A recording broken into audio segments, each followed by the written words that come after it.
광야와 같은 인생길을 가다 보면은 뜻하지 않는 어려움을 겪을 때가 있습니다.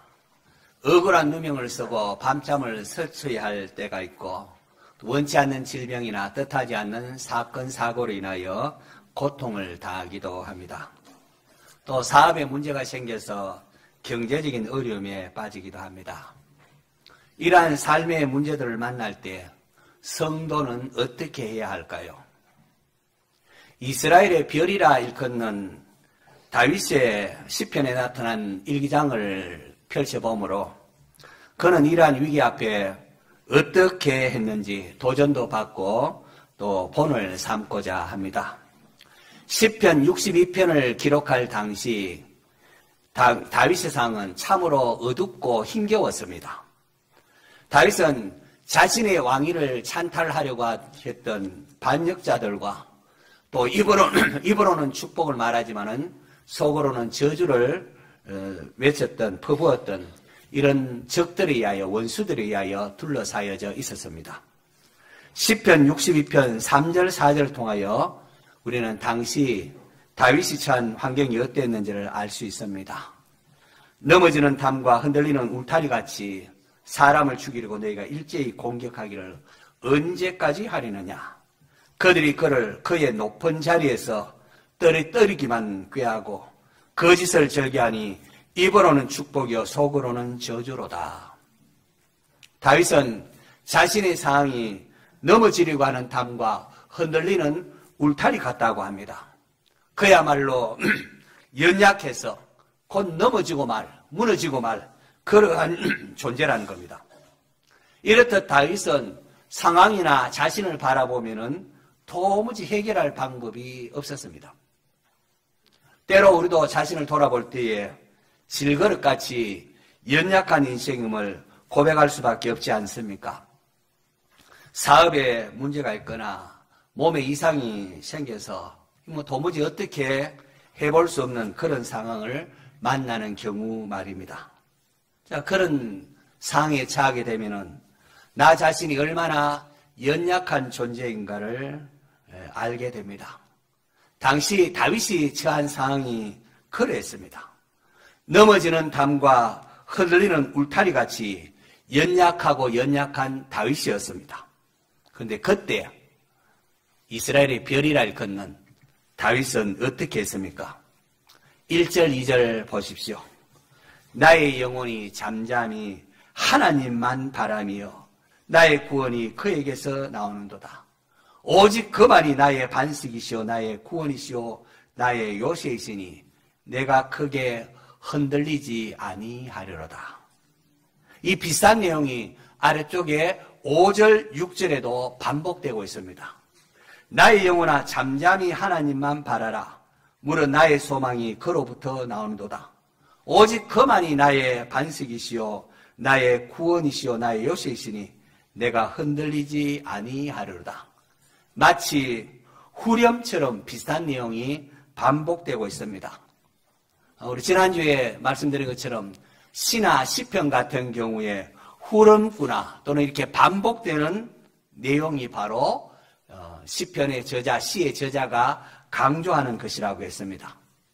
한글 성경에는 번역되지 않았지만 원어로 보면은 1절에도 오직 그리고 5절에도 오직 아크라는 단어가 이렇게 번역되어 있는데 오늘 우리 한국말 성경에는 번역되지 않았습니다. 그래서 원어를 보면은 1절과 5절 오직 나의 영혼이 잠잠히 하나님만 바라봅니다. 오직 하나님만이 나의 반석이시오 나의 구원이시오 나의 요새입니다. 그렇게 오직 말하고 있습니다. 다윗이 제시하는 문제 해결은 오직 하나뿐이라는 겁니다. 그 해결은 다름 아닌 하나님을 바라보는 것입니다. 여러분 삶에 어려움이 있고 문제가 있을 때에 다윗이 행한 일은 오직 하나님을 바라보는 것이었다는 거죠. 3절 4절 이렇게 문제가 있으면 1절과 2절 5절 6절은 그 문제를 감싸 안는 다윗의 신앙의 고백이 있습니다. 그 신앙의 고백은 하나님을 바라보는 겁니다. 다윗의 그 마음 중심, 그의 삶의 중심에는 오직 하나님만이 나의 반석이시고 나의 구원이시요 나의 요새라는 그런 믿음이 있었습니다. 바로 이것으로 인하여 다윗은 휘몰아치는 그런 역경과 어려움 가운데서도 내가 흔들리지 않겠다라고 외치는 겁니다. 하나님께서 이러한 다윗을 너무나 기뻐하시고 그에게 구원의 손길을 뻗어주셨습니다. 여러분, 앞에는 막 홍해가 넘실대고 있고 뒤에는 애국 군대가 쫓아올 때에 그때 지도자 모세가 이스라엘 백성들을 향해서도 이 다윗과 비슷한 고백을 하는 것을 볼 수 있습니다. 모세가 백성에게 이르되 너희는 두려워하지 말고 가만히 서서 여호와께서 오늘 너희를 위하여 행하시는 구원을 보라고 했습니다. 환란에 세찬 비바람이 몰아칠 때에 연약한 우리가 해야 할 일은 구원자 되시는 하나님을 바라보는 겁니다. 그 문제만 바라보면, 그 문제만 생각하면은 뭐 두려움에 빠질 수밖에 없고 염려 근심에 사로잡힐 수밖에 없습니다. 여러분, 넘실대는 홍해를 무슨 수로 건널 수 있습니까? 당대 세계 최강의 정예부대를 할 수 있는 그 바로의 전차 군단을 무슨 수로 막을 수가 있단 말입니까? 자신은 점점점 작아지고 개미처럼 점점 작아지고 주어진 문제는 점점 태삼처럼 크게만 보일 따름입니다. 이럴 때 성도는 어떻게 해야 한다고요? 하나님을 바라보아야 합니다. 하나님, 위대하신 하나님 바라봅니다. 창조주 하나님을 예배하고 구원의 하나님을 찬송하시기를 바랍니다. 영광의 왕께 다 경배하며 그 크신 사랑 늘 찬송하세요. 능력과 은혜 다 찬송하라. 그 옷은 햇빛, 그 집은 궁창. 큰 우레소리로 주 노하시고 폭풍우 날개로 주 달리신다. 성도가 이 하나님의 위대하심을 노래할 때에 문제는 원래의 크기로 줄어듭니다. 하나님 위대하심 말하니까 이 문제는 별거 아니구나. 하나님 보시기에 그 문제는 별거 아니라는 것을 발견하게 됩니다. 그러므로 여러분, 하나님이 크게 보이기까지 하나님을 경배하시기 바랍니다. 우리가 하나님 앞에 문제를 강구하기에 앞서서 먼저 하나님의 위대하심을 노래하고 그분의 광대하심을 찬양하십시오. 그러면 문제는 점점 줄어드는 것을 발견할 것입니다. 요즘은 암 환자가 수술하기에 앞서서 먼저 약물 등으로 암의 크기를 줄이고 그 다음에 그걸 이제 떼내는 수술을 한다고 합니다. 하나님이 크게 보인 다음에 우리의 문제를 하나님 앞에 내어놓고 간구하십시오. 그러면 하나님의 자비, 하나님의 인애를 경험하게 될 것입니다. 저는 찬송가 67장 4절이 참 은혜롭고 좋습니다. 질그릇같이 연약한 인생 주 의지하여 늘 강건하리. 온 백성 지으신 만왕이시니 그 자비 영원히 변함없으리. 처음부터 끝까지 하나님을 바라보는 성도 되시기를 축원합니다. 성도 여러분, 모든 권능은 하나님께 있습니다. 역사의 주관자가 하나님이십니다. 다윗은 10절에 포악을 의지하지 말며 탈취한 것으로 허망하여 지지 말며 재물이 늘어도 거기에 마음을 두지 말지어다, 그렇게 했습니다. 사람은 할 수만 있으면 자기의 힘을 의지하려고 하고 자기가 가진 것을 드러내고 자랑하려고 합니다. 문제가 생기면 물질이 의지해서 물질로 해결하려고 그렇게 생각을 합니다. 하지만 다윗은 자기 힘이나 권력을 의지하지 말고 재물이 늘어도 거기에 너무 마음을 두지 말라고 합니다. 왜 그렇습니까? 아무리 물질이 많고 권력이 사람의 눈에는 대단하게 그렇게 보여도 믿음의 눈으로 보면은 그것 자체는 우리가 진정 의지할 바가 되지 못한다는 겁니다.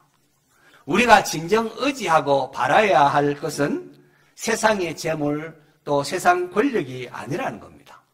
11절 말씀을 보시면은 하나님이 한두 번 하신 말씀을 내가 들었나니 권능은 누구에게 속했다고요? 하나님께 속하였다 하였도다. 이런 놀랍게도 다윗은 하나님의 음성을 들었다고 합니다. 무슨 음성 들었다고요? 권능은 하나님께 속하였다. 이 음성을 들었다고 합니다. 우리의 구원이 사람의 손에 달린 것이 아니라 전적으로 하나님의 손에 달려 있습니다. 믿습니까? 우리가 이것을 정말로 알기까지 우리가 얼마나 흔들리는 삶을 살지 모릅니다. 이런 문제 있으면 또 이 문제 고민하고 흔들리고 그렇습니다. 그런데 다윗은 권능은 하나님께 속하였다 함을 들었는데 그것을 듣고 또 하나 깨달은 게 있습니다. 하나님이 한 번 말씀하신데 권능은 하나님께 속하였다. 그런데 그 다음에 두 번째로 다윗은 두 번 들었다. 이렇게 이제 원어는 그렇게 말하고 있는데요. 하나님이 한 번 말씀하시는데 권능은 하나님께 속했다. 그걸 들었는데 다윗은 두 가지를 깨달은데 모든 게 권능은 하나님께 있구나. 그걸 하나 깨닫고 또 하나 깨달은 게 있다고 합니다. 그게 무엇인가 하니 12절에 보면 주여 인자함은 주께 속하오니 주께서 각 사람 행한 대로 갚으심이니라. 무슨 말인가 합니까? 다윗은 권능은 하나님께 속하였다 함을 깨달았는데 또 하나 깨달은 것은 또 인자가 하나님에게 속했다는 걸 깨달았습니다. 권능 무한하신 하나님께서 인자하신 분이시라는 것을 깨달았다는 겁니다. 위대하신 하나님, 그 하나님은 다함없는 또한 사랑이시라는 겁니다. 하나님의 위대하심을 노래할 때에 그리고 그분 앞에 엎드릴 때에 여러분은 하나님의 또한 인자하심을 누리게 된다는 겁니다. 하나님 위대하십니다. 하나님을 높이고 찬양하며 그분 앞에 엎드릴 때에 하나님께서 우리가 엎드릴 때에 하나님의 무한하신 자비를 또한 우리에게 베풀어 주시는 분이라는 겁니다. 할렐루야.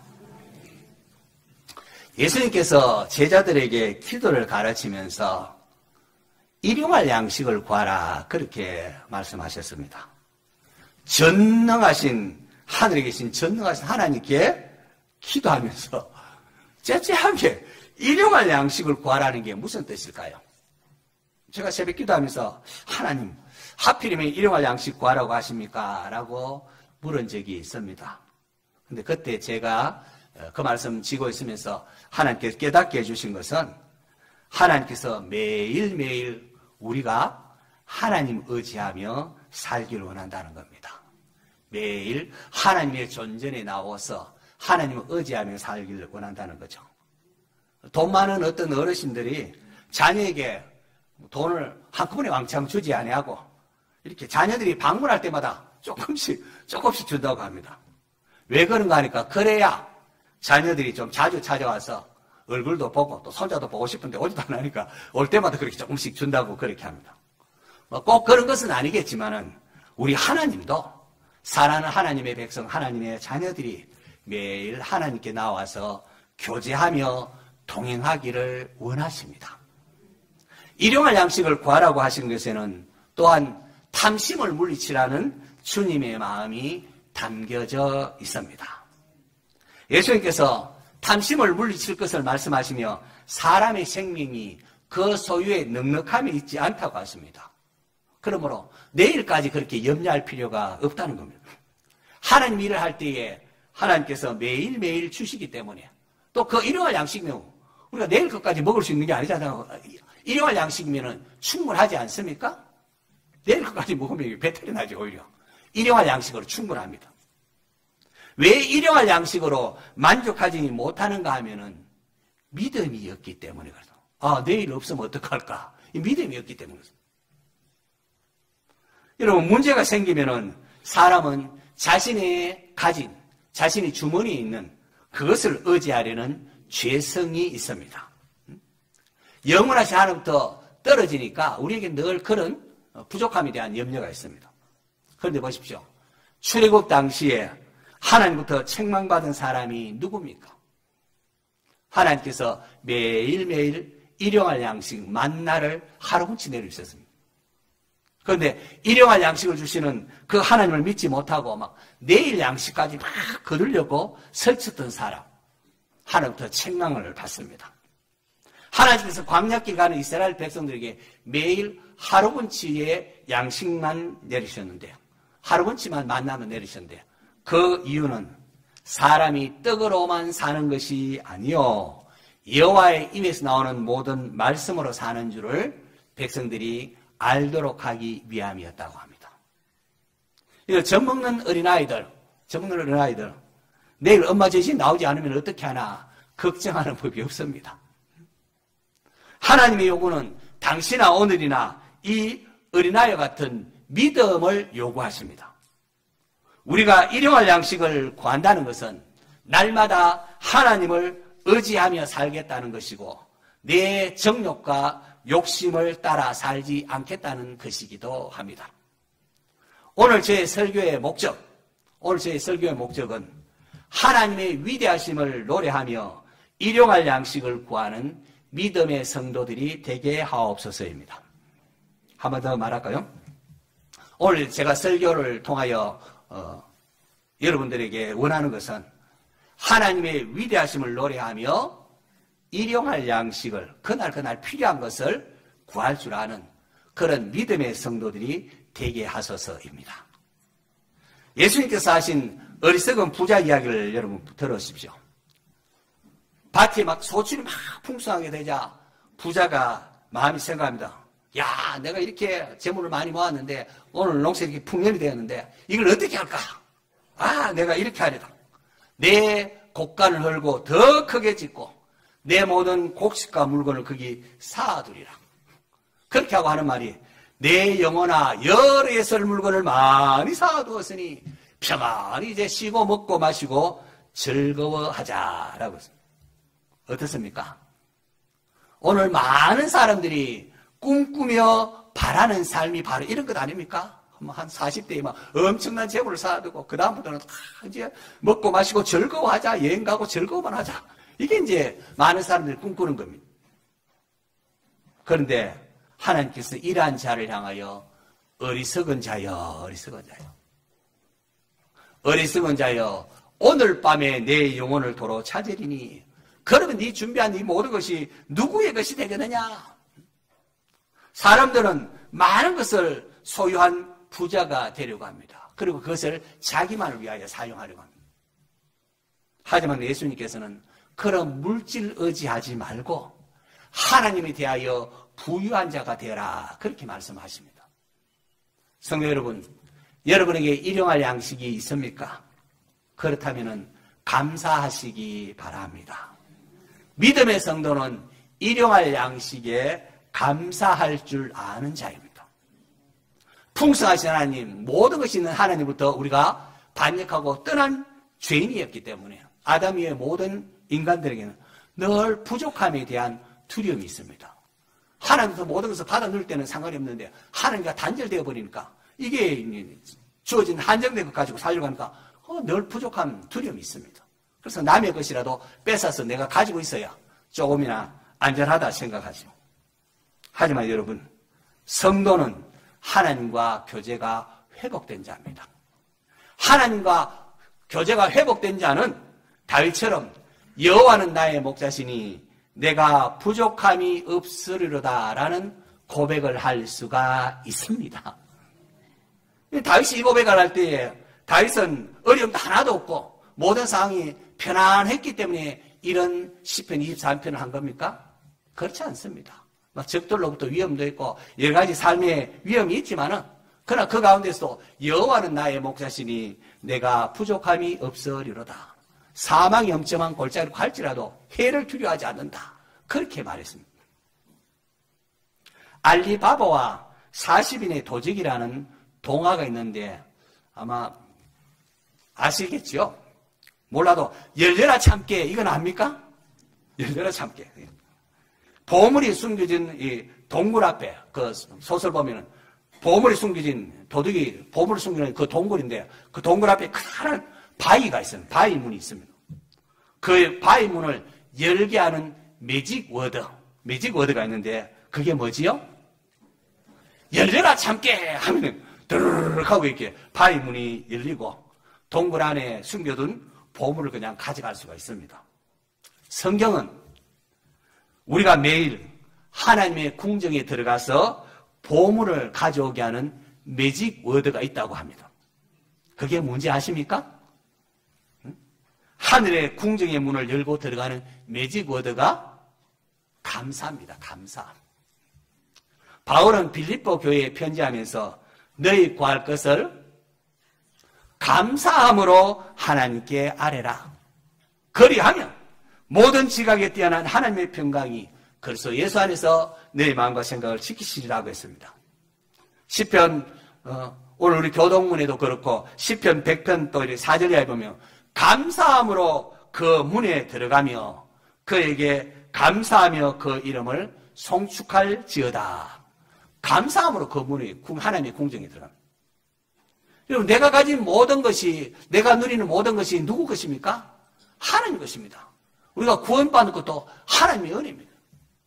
이 하나님의 모든 것을 받아 누리고 살면서 감사하지 않으면은, 저도 감사하지 않으면은 또 주고 싶겠습니까?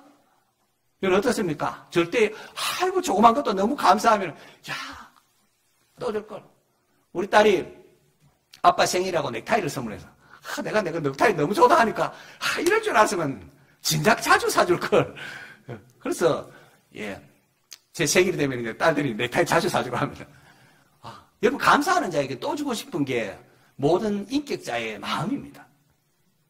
감사하는 마음이 없으면은, 감사할지도 모르는 자에게 하나님께서 기도 응답도 더디게 할 것이고, 하나님의 궁정에 들어갈 수도 없습니다. 약속인 땅인 가나안에 들어가지 못하고 광야에 죽은 사람이 다 누굽니까? 출애굽의 세대들. 만나주신 하나님께 감사하지도 않고 문제만 생겼을 때 원망만 했던 사람. 문제만 있으면 원망하고 불평했던 사람. 그리고 탐욕을 버리지 못하고 그렇게 탐욕에 취했던 사람들이 가나안 땅에 들어가지 못했습니다. 그러므로 성도 여러분, 매일 감사함으로 일용할 양식을 구하는 성도가 되십시오. 일용할 양식이 여러분 그저 입에 풀칠하는 게 아닙니다. 매일매일 필요한 거. 오늘 하나님 누구를 만납니다. 어떤 또 직장에서 또 누구를 만나서 또 사업이 얘기됩니다. 하나님 함께 해주세요. 함께. 그날 필요한 것을 하나님께 기도하라는 겁니다. 어떻게 해요? 감사함으로. 하나님 오늘도 나와 함께 하심을 감사합니다. 또 만나게 되는데 하나님 이거 도와주세요. 감사함으로 일용할 양식을 구하는 성도가 되십시오. 그렇게 하면은 하나님의 은혜의 문이 열리는 것을 경험할 것입니다. 개인적으로 저는 이게 분명히 경험을 했습니다.